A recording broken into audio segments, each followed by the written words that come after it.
Non, je suis pas du tout tombée dedans quand j'étais petite. Mon père et mon frère faisaient déjà du kitesurf à l'époque. Ils m'ont payé un cours pour que j'essaye et de là, j'ai commencé à faire du kitesurf. Moi, je voulais faire la course aussi avec eux, donc je me suis mis à faire du kitefoil et voilà. Et en fait, Ariane, qui a le pôle d'entraînement qui est à Hyères, à l'époque, elle manquait de filles dans la team. Et du coup, elle m'a proposé de venir s'entraîner avec elle et de fil en aiguille. Je fais du kitefoil depuis l'âge de 12 ans. J'ai été initié par mes deux grands frères qui ont commencé avant moi. Tout de suite, c'est la course qui m'a attiré, la vitesse. J'ai enchaîné les compètes et depuis, j'ai eu 3 titres de champion d'Europe et j'ai été 3 fois vainqueur de la Coupe du Monde. Et là, dernièrement, j'ai gagné la semaine olympique française.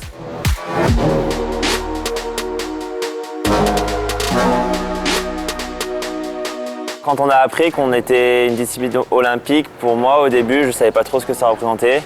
Maintenant, plus les années passent et plus on s'est rendu compte que ça a créé un engouement énorme chez toutes les autres fédérations étrangères. On a vu notre sport se professionnaliser. Avant, on était un peu un sport de passionnés, on disait qu'on était un sport de plage, qu'on adorait la glisse. Puis au fur et à mesure, on commençait déjà à être un peu plus professionnel, à avoir une préparation physique, un préparateur mental. Donc déjà, il y a eu un suivi qui s'est mis en place. Dès que les JO sont arrivés, là, ça fait 2-3 ans que on s'entraîne tous les jours, on a 4 à 5 entraînements de préparation physique à terre. Là, je dirais qu'aujourd'hui, il n'y a plus de compromis et tout est optimisé au maximum pour la performance.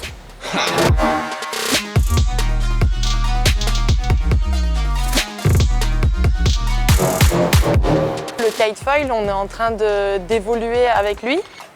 C'est un sport qui grandit et qui fait que évoluer et c'est ça qui est fou, c'est que d'année en année, on voit le niveau augmenter et pour l'instant, il n'y a pas de limite. On voit les marques qui commencent à développer les ailes pour du coup, le prochain cycle olympique 2028 et je pense que ça va être une dinguerie. Vraiment, c'est ça qui est trop beau, c'est que là, le sport, il est que au commencement, je pense.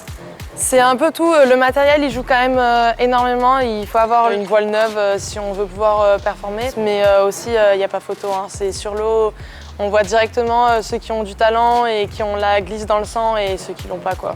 Ça a l'air de glisser et d'être hyper cool, mais je pense que si on fait un zoom sur nos têtes, on est vraiment, c'est très très physique ouais. Je pense que nous, on a un support qui avance très vite, donc c'est vachement d'engagement et de réactivité sur l'eau. Il faut être capable de prendre des décisions hyper rapides pour éviter ou au contraire pour avoir des opportunités sur l'eau. Et ouais, engagement, parce qu'avec la vitesse, ça fait carrément peur. Dès que ça commence à pulser, qu'il y a des vagues, etc., ça devient un autre game. Ouais. Au final, c'est toujours un peu un sport de plage. Hein. On va toujours sur la plage pour décoller et pour atterrir.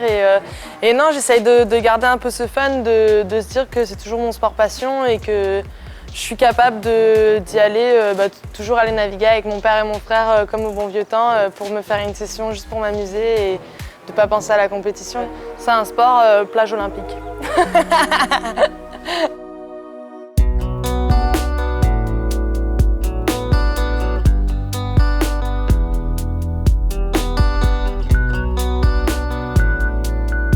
Les autres séries, déjà, c'est assez hallucinant de se dire qu'ils nous considèrent aussi comme des sailors parce que c'est vrai que quand on voit ce qu'eux ils font sur l'eau, on est vraiment deux mondes différents, mais c'est hyper cool. Je pense qu'eux, ils diront que nous, on apporte de la jeunesse, de la fraîcheur et eux, au final, ils nous apportent quand même des connaissances de tout ce qui est la régate, le match racing, le jeu sur l'eau. Et puis même quand on est ici pour découvrir un plan d'eau, c'est hyper cool qu'il y ait d'autres bateaux qui sont en train de tourner sur un autre rond et qui puissent nous faire des retours sur le vent qu'ils ont eu, où est-ce que ça jouait, etc. Pour ça, je pense qu'on est hyper complémentaires et c'est cool. Ouais. C'est génial parce que du coup, on découvre aussi un nouveau monde. Ça fait quelques années qu'on a intégré l'équipe de France, qu'on se mélange avec les autres supports. C'est hyper riche en termes d'échanges avec les autres sportifs. On a créé des liens d'amitié. Ça nous a ouvert énormément de portes, nous, les kitefoilers, s'imprégner un peu du monde de la voile, de leur expérience aussi, et grandir avec eux.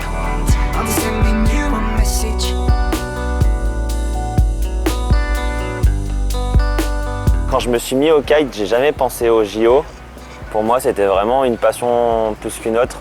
Et puis, même quand ça a été annoncé, je me projetais pas, j'arrivais pas à me dire ouais, peut-être qu'un jour j'aurai ma place pour les Jeux Olympiques, c'est mon rêve ultime. Non, je me disais pas ça. Que ce soit moi ou quelqu'un d'autre au début, je me disais c'est notre sport, on va arriver à ce stade-là, c'est top.